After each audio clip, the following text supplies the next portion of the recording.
Hello, my name is Peter Shamshi and I'm the editor of the Drugreporter website. You are watching Drugreporter Café. Today we are going to speak about some disturbing new developments from Latin America. In Colombia, the government announced that it aims to return to area of spraying and other forced eradication strategies against coca farmers that we believed were part of the past. I'm glad to introduce our two speakers today, Isabel Pereira, the drug policy coordinator of Dejusticia, a human rights organization based in Bogota, Colombia, and Elizabeth Dickinson, senior analyst of the International Crisis Group, an international non-governmental organization, who is also based in Bogota. Good evening, and thank you for accepting our invitation. Hello, thank you, Peter. Very glad to be here. So there is a delicate political situation in Colombia, as far as I know, right now, with a fragile peace after decades of civil war. Can you give us an overview of the current state of affairs? Any of you can start. I think Elizabeth could give you a great overview. Sure. So I think maybe the moment that will be most memorable for our audience will probably be the signing of the 2016 peace accord between the government of Colombia and FARC rebel group. This is a rebel organization that had been fighting in Colombia for about half a century, making it one of the longest wars, certainly in this region and actually in the world more broadly.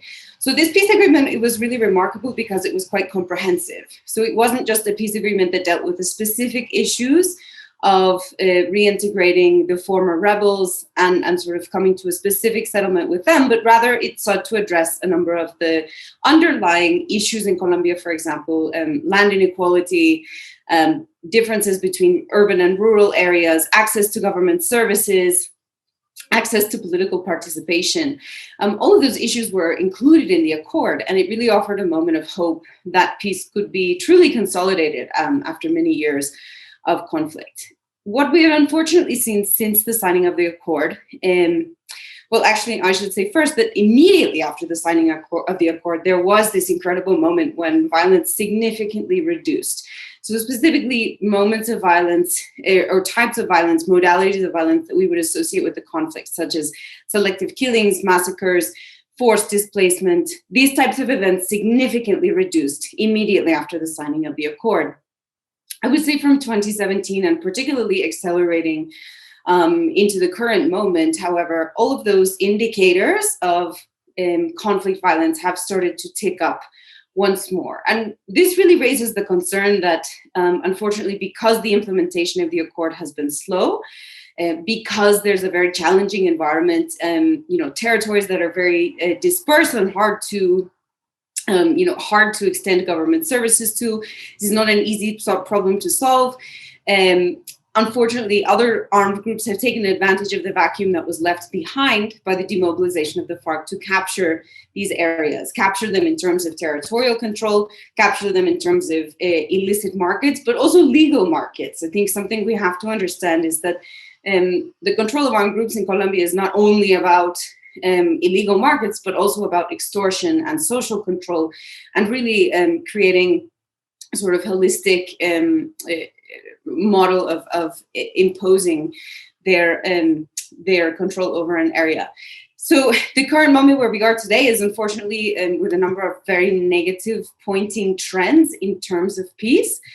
And I think this has really been accelerated and exacerbated by the pandemic. First, of course, understandably, because of the distraction of everyone, of the government particularly, in terms of dealing with this health challenge, but also because the actors who were best poised to take advantage of lockdowns and of quarantines, and particularly the social aspect of quarantines, this fear, this idea of forced confinement, of course, were illegal armed groups and criminal organizations. And they've done so, and we've seen a significant amount of territorial expansion and consolidation over the last year.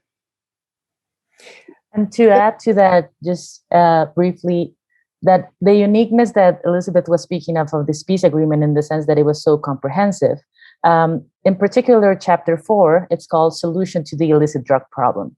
So way back in 2016, when the peace agreement was signed, well, there was a lot of hope within the drug policy reform groups. There was also a lot of anxiety because it was a bit of a naive goal. How do we solve the illicit drug problem within the framework of prohibition?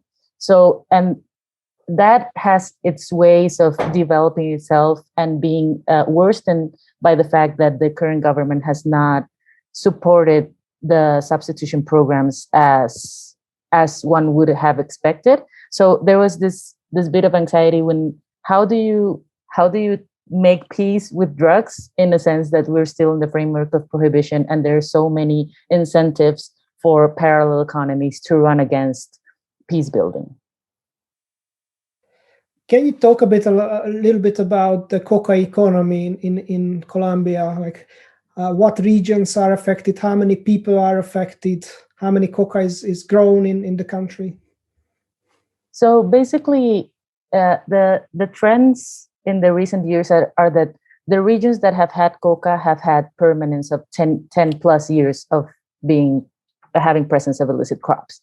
And in terms of what are the historic and socioeconomic characteristics of this region, most of them are regions of late colonization. This ties up very well on how there has never been land reform in Colombia or agrarian reform. So there's a high concentration of land tenure. And within this problem, many farmers and peasant populations had to migrate to more remote areas. This happened over the course of the 20th century. And that is even why the peace agreement includes a chapter on rural reform. So what you have is what we call here colonos, which are like peasants and farmers and impoverished communities that had to migrate to the most peripheral areas where there was still land to grab, so to speak. And those regions are very disconnected in terms of roads, in terms of access to markets, in terms of just basic public goods, water, sanitation, health, education. One of the regions, for example, where we had some research in Dejusticia, which was Putumayo, there's not even one public university in the whole department. So there's a real inequality with regards to the urban-rural divide in that sense. And those are the regions where coca flourishes, as it is a crop that has like 3 to 4 yields per year. It is something that you can market much more easily than others. So, but the image you're seeing, like the trochas, we call it here, those are the roads, so to speak. And it's very expensive to get produce out of the region. If it's either by river or by land, it is sometimes 3-4 times even more of what you can sell the product itself. So that's why coca is so competitive in these regions. I think also just to add, I mean, the other thing that makes coca such an attractive product is the way that the market is organized. So in most agricultural products in Colombia, it's sort of a free market, it's an open market. Coca for many years has had a set price. And of course the price varies, but farmers know when they planted what the price will be because it's set by the buyers who are usually linked to the criminal networks or the trafficking networks. So they set this sort of base price. And so a farmer is able to take out investment because not only does the farmer know what they will be earning from their yield, but also the creditor who can give them food supplies while they're waiting for their harvest or can give them inputs. And then the coca, when it's ready to be sold, is bought house to house. So the buyer will actually go from farm to farm and collect the product. So this problem that Isabel mentioned of transportation is solved for the farmer. And additionally, there are very few agricultural products in Colombia where the farmer himself can add value. So usually it's just selling the raw material.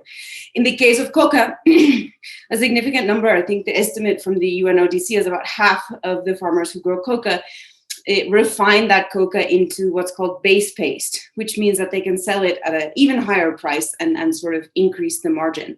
I think we have to say, though, that although there are obviously economic advantages to growing coca, there's a lot of disadvantages as well, particularly in terms of the security of growers themselves. We recently did a study in Crisis Group that our main finding was really that a lot of the violence that's concentrated around the coca market is directed at cultivators themselves, who face pressure from armed groups, who face forced recruitment of their children, risks of sexual violence.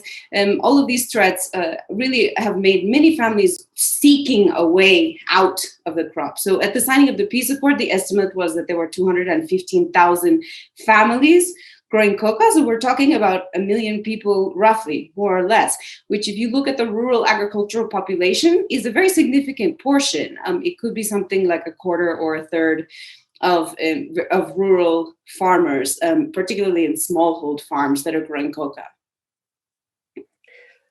You mentioned that when the peace accord was signed, the government made several promises to the people who are growing coca. How these promises were fulfilled, and are you happy with the performance of the government in this regard? So I guess that our jiggles signal that we're not very happy with the promises that have not been kept. Basically, the program, it is called the National Substitution Program. It was structured around the idea that you get families to sign up for the program in exchange of the family eradicates the coca in exchange of technical assistance and real, like, effective, productive projects for their communities. We at the beginning were fairly critical of this because it was very cost intense, in the sense that when you go family by family instead of going into community transformation, it's very cost intensive, and it doesn't solve the structural problems behind it. So you can give subsidies families per families, but if you still don't have the roads to get the produce out or make the means into which you can add value to your product, then you're trapped in the same circle of poverty, which is the underlying cause of this problem. So while recognizing that it had that problem in its design to begin with, the families were eager to start the project and the program because of these factors that Elizabeth has highlighted, because coca has brought many problems to their family lives, to their livelihoods, to their security. So they signed up for the program, and in return, the government has been either slow or just non-compliant at all. So we're talking about that to 5 years of the program, there's a 98% fulfillment of their end from the farmers. So they've eradicated the coca. There is a indicator of 0.2% of I don't know how you say that, resiembra, which is when you plant again. So it's very little reincidence in the problem. But on the end of the government, around 20 to 25% of families have received the technical assistance and productive projects, which is the transformative part. So when do you give land titling? When do you give access to credits? When do you give access to essentially the technical guidance that can help transform the local economies? That has the link that has been missing. And then there's a whole issue of the families that have been excluded from or suspended from the program. There's a number of around 6,000 families that have been suspended. And then you just leave these people off to drift. And the procedures by which the government has been suspending families is very sketchy as well, with no real transparent information into how this kind of sanctions work. Because if you're getting excluded by the program, it's basically a sanction. So why has the government decided to renew the area spraying program, which you already had some bad experiences in the past with area fumigation. So what are their arguments to renew this? It's a good question. It's hard to understand. And I think one of the reasons that it's been very frustrating to watch the slow implementation of the substitution program is that it's been paired with an extreme emphasis on forced eradication. So at the same time that we've told poor farmers, here's an opportunity really to move on from coca, which is what you've expressed an interest from doing, then there's non-compliance with that promise. But at the same time, there's a dramatic increase in forced eradication. So what forced eradication looks like at the moment is the military and police going directly into areas where coca is grown and pulling up the crop by hand and spraying pesticides at close range. This often brings them into direct conflict with communities. That can take the form of clashes, it can take the form of pressure. Sometimes there are negotiations in which some of the coca is eradicated and other is left behind. But in general, it really escalates the conflictivity and it obliterates the chance for a relationship, a constructive relationship between the military and the security forces and the local population. So the state credibility in these areas where eradication is happening is really damaged. Now, the argument, I think, of the military particularly for restarting aerial fumigation is that manual eradication for them is a very high cost endeavor. So if we accept their argument that we need to eradicate, which I think is very debatable, but if we accept the argument that we have to eradicate, from the military standpoint, they're thinking, what is the way to reduce casualties of soldiers in the field? A number of soldiers have been injured or killed because of landmines, for example, that have been planted around coca areas. Again, the risk of clashes with communities is very destructive. It's very hard work. No one enjoys eradicating coca. Moreover, it takes a significant portion of the manpower that the military has. So when you speak with the military, they say coca eradication is frustrating for us because it takes, a third of our capacity away from other operations. So in this sense, aerial fumigation is very appealing to them because it's sort of the easy way out in terms of those problems.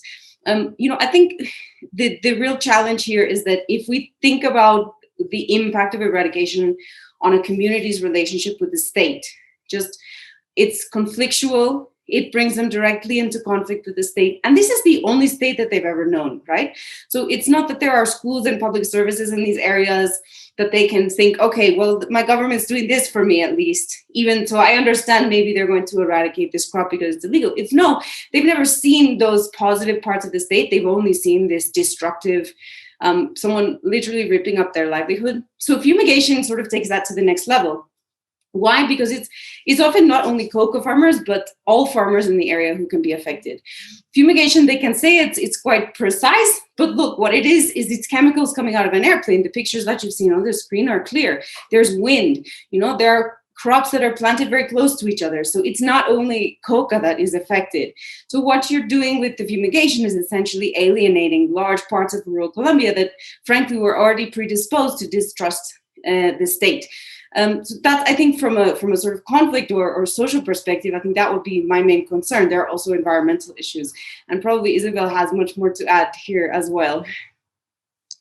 So the why, it's always a question that's been very puzzling to everyone because the data is very strong on how cost ineffective it is. It is a very expensive, to get planes overflying for vast areas of territories is very cost ineffective. But then you have to think about how the government is measured in terms of their success in the fight against drugs. And this measurement comes from the UN system and also, of course, the US. And in this sense, there's always this obsession about the hectares. So every year when the UNODC report comes out, it's like, are we with lower hectares this time? It's a wrong way of measuring success because just the fact of having 180,000 hectares versus 150,000 doesn't tell you anything about the livelihood conditions, whether they have improved or not, or of the people behind the coca leaf. But in either case, we are measured by that, and that is a reality. So for the Colombian government, this Colombian government is in particular, I think the appeal is that they can show results very quickly with aerial fumigation, the results that the international community is waiting for. The international community is not concerned about the fact of whatever happens to these people, is just concerned of, is there less cocaine coming out of Colombia? So aerial spraying, I believe, it's very attractive in the sense that it can show quick results. The substitution program is a program that in its law was created for 10 years. And it could take even longer because just transforming a whole territory takes a long time. So it's not within the scope of the political game. It doesn't come within the 4-year framework of the presidential term. So I think that's the big appeal of aerial spraying. But then in contrast, there's the story of how do we get here to the point where we're at of the program being suspended. It's important to remember that this program was suspended because in 2015, the report from the WHO IARC group came out declaring that glyphosate was probably carcinogenic. And in that moment, we were in the final phase of the negotiations in Havana. This did not happen in Havana. It's very important to clarify that, because there's always this bit of suspicion around it being something that was pacted in Havana. It was not part of the peace agreement. It was something that happened in parallel because of this report. And in the governmental agency body that regulates drug policy as a whole, the resolution was presented suspending the program. Then what happened is that in the peace agreement, it was not, aerial fumigation is not excluded, but it's left as a last resort. And it basically states that if the government fails in all else, if it fails in substitution, if it fails in manual eradication, then it can resort to aerial spraying. So that's what's important of what Elizabeth is saying, because the government has very quickly moved to steps 2 and 3 without having fulfilled step 1. And then that is also one of the conditions that the Constitutional Court has put forth to the government if it were to restart the program. It has to fulfill certain environmental and health regulations while also ensuring that it has complied with step 1. And that's like the insistence that all social organizations and human rights organizations are insisting on. You have to ensure that you have tried point 1 before you can move on to steps 2 and 3 that have a lot more costs to the communities. The video you are watching now is produced by the Rights Reporter Foundation, a non-profit organization which is not supported by any governments or political parties. If you like this show, please support our work on our website, drugreporter.net. Make a donation today and become our supporting member. It makes a difference. Thank you. Let's say there is a legitimate agricultural use of glyphosate, but here, as far as I know, they are using glyphosate in a much higher concentration with other risky chemicals. So did you document the public health and environmental hazards of using these chemicals in this way?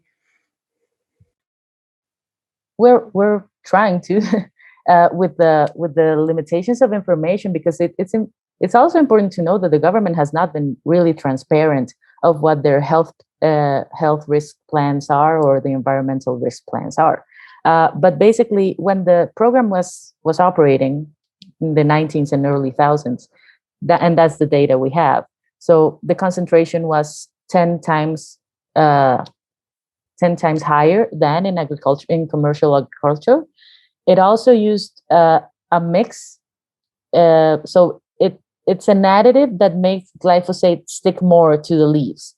And that additive has additional health and environmental risks. There's also the issue of the wind and just disposing this herbicide through aircraft. For example, we had a lawsuit with Ecuador because the range was so small that it even crossed over the border. And apparently, from the environmental impact assessment that the police has presented for this version of the program, they're remaining with a very small area of protection, which would mean that, for example, this could go over into ethnic communities. Colombia has a large presence of both Afro communities and indigenous communities that have their own land titling ownership regimes. It could go over also to national parks and just very key protected areas and ecosystems. Most of the coca, it's important to remember, half of the coca around, it's located within national parks. There's a prohibition to spray in national parks, but if you keep the range so small, it could just fly over there. There's also the issue of how does it sustain, it's a substance that lingers in the soil and in the water. So it's something that then local communities, even if they grow or do not grow coca, regardless, they will be drinking that water. They will be spraying. They will be that's the water they will use for their other crops, their nutrition crops. That's the water they will be bathing with. So there's this whole other set of consequences that not only are for the people who are living there now, but for future generations. For example, there was a study that came out last year about glyphosate's effects on reproductive and sexual health for present and future generations. It causes abortions, it causes decreases in fertility rates. So these are all the things that I think now we will be beginning to see more of what the program was in the past and the consequences to this generation. And then we're again speaking of starting this. And it's a conversation we're trying to get also to the Truth Commission. We're in a very strange moment where we're talking about the Truth Commission and how to make guarantees of non-repetition, reparations of the harms that were caused within armed conflict. And some of the harms were caused by state-led drug policies. But how can we be speaking of non-repetition when we're in this conversation yet again? There is one elephant we haven't talked about here, and that elephant is called the United States of America. Elizabeth, your organization published a report not so long time ago with the aim to influence the upcoming or the current Biden administration. How do you see the role of the US in this situation, and how was the reception of your report? Thank you. Yeah. So, I think something that we were told during our research for this report, I think has stuck with me. And it was an official, a U.S. official who told us that the number 1, number 2, and number 3 priorities for the United States and Colombia are to reduce the coca supply and sort of counter narcotics policy. So the logic behind that policy, of course, would be to reduce the amount of cocaine coming into the U.S.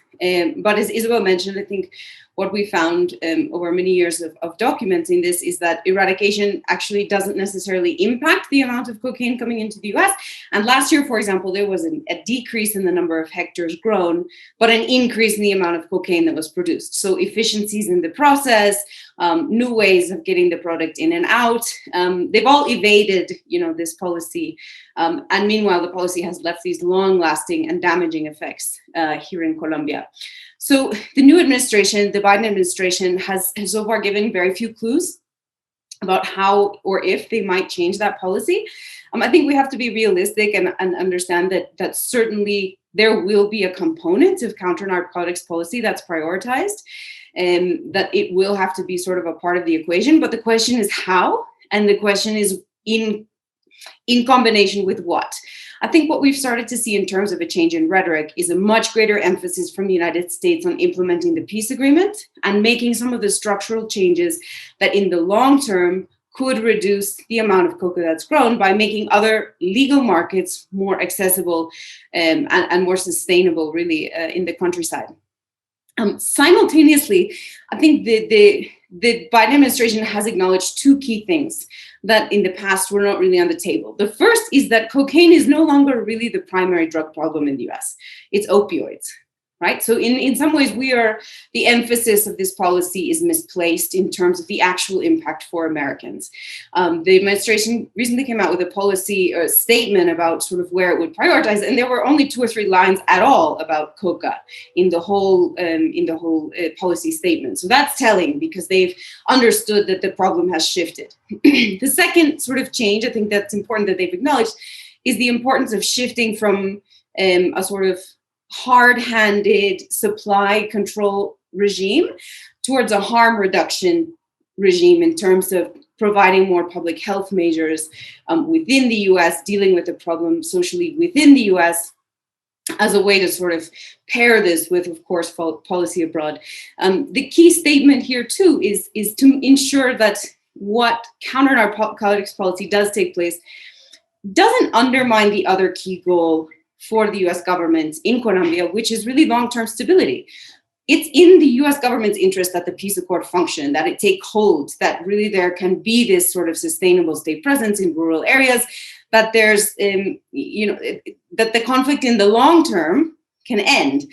But at the moment, the drug policy is really undermining that key goal in several ways that we've already discussed.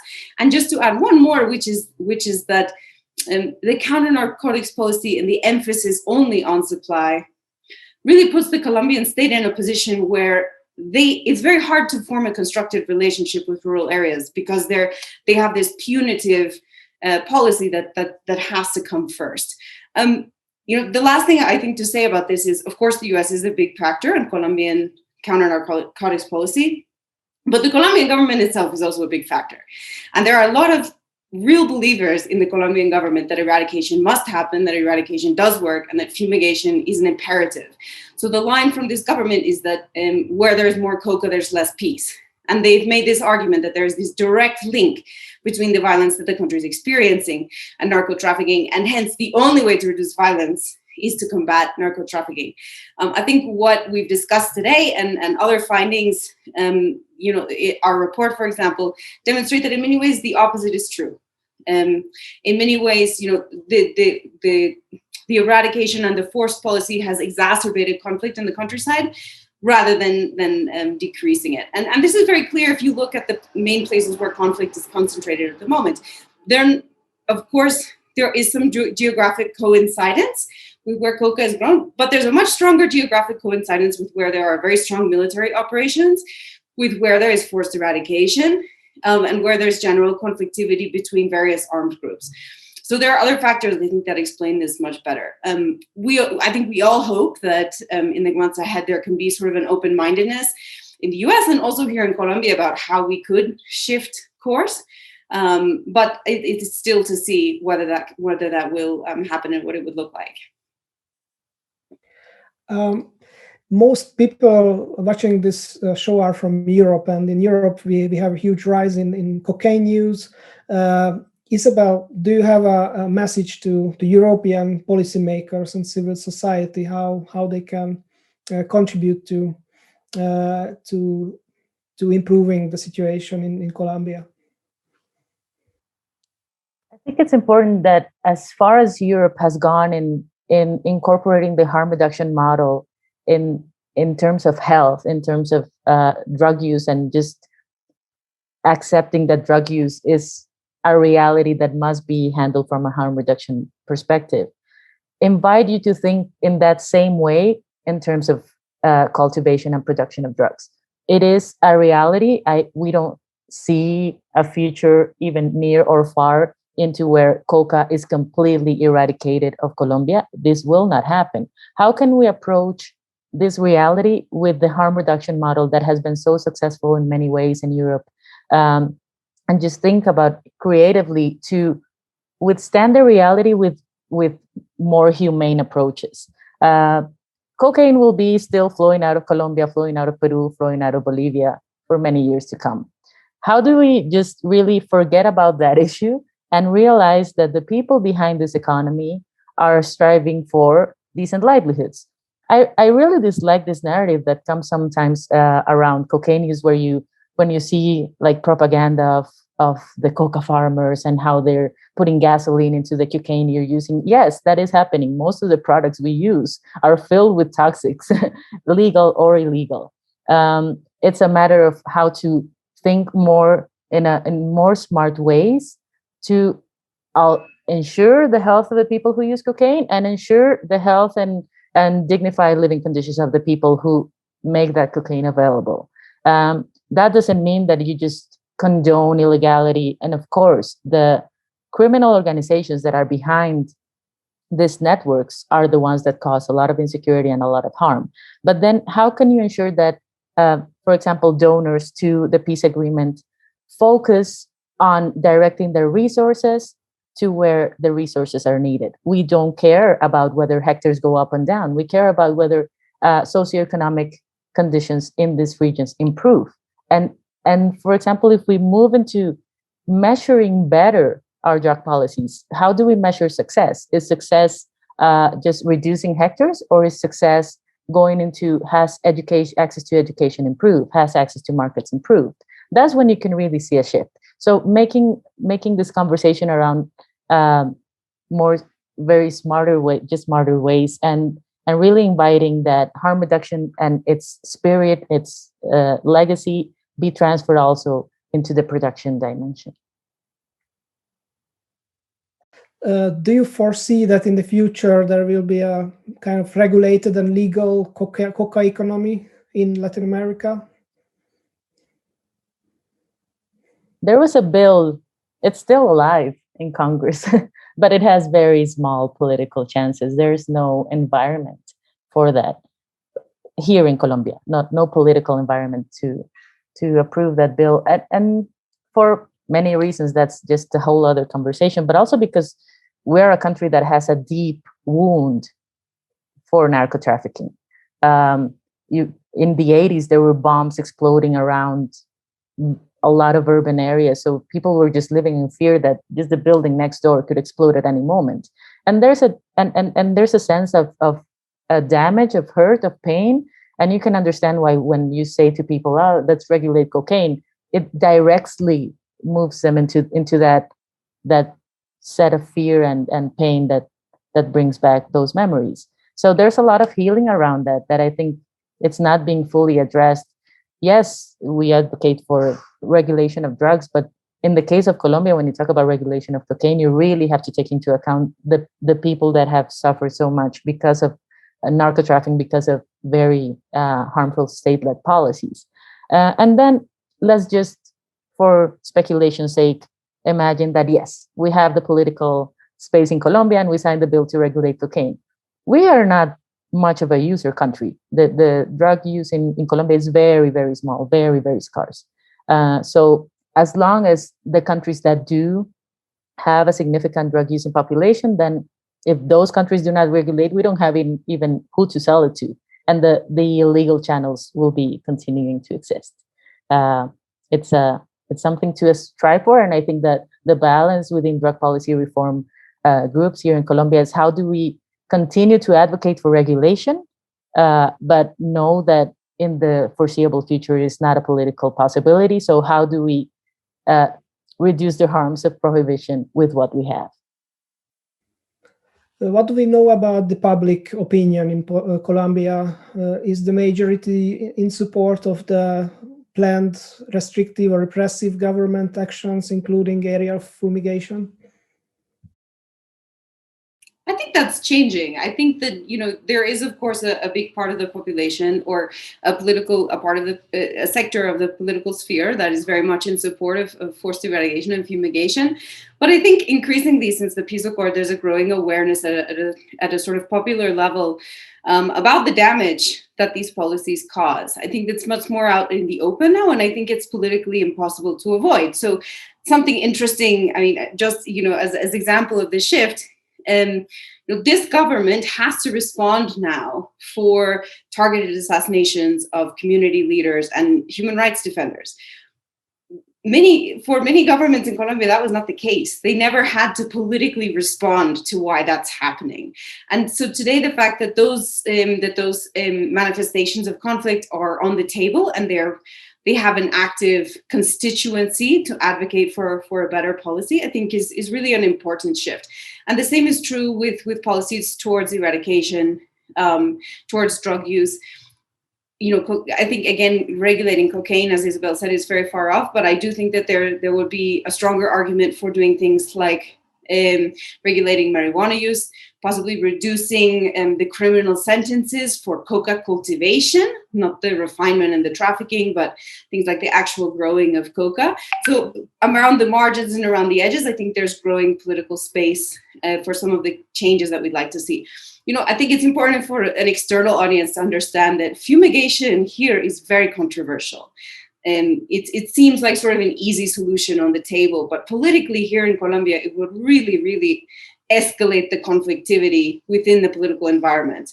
And for all of the reasons that we've discussed, I think that's probably the right answer, that there needs to be more conflictivity politically around this issue, to have more debate about it, and to find better solutions so that this isn't just sort of the default setting for drug policy going forward. And I think part of this narrative change and how the public opinion feels about this is a result of the peace agreement giving visibility to cocalero farmers, to the farmers who grow coca. In 15 years ago, 10 years ago, you wouldn't ever see a person who grows coca appear in a public event or even in a news segment. And this happens today. And this happens, I believe, both because of the organization and advocacy process of the cocalero movement, which has been very strong, but also because of the peace agreement. It named a reality. It made space for this reality to be known to the urban population in Colombia, which is the majority. And then also, let's remember that there was for the external audience, the biggest Cocalero marches that happened in 96, 97 were because of aerial fumigation.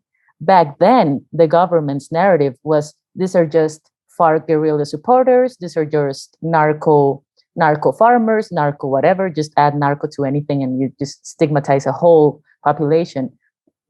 Today, in today's political scene, you just can't get away with that so easily, because for the public to be able to see who are these cocaleros and see that they're just farmers making a living, it has shifted completely where you place the narrative.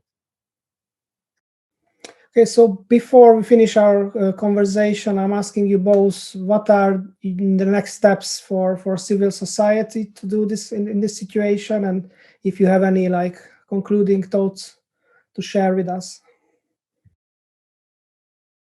I think one of the challenges at the moment is since we do want to shift the narrative in policy, for example, moving away from numbers of hectares grown as the key indicator of success or failure in drug policy, we need to find an alternative way to measure it. And we need to find a way to measure it that's concrete, because this is how policy works.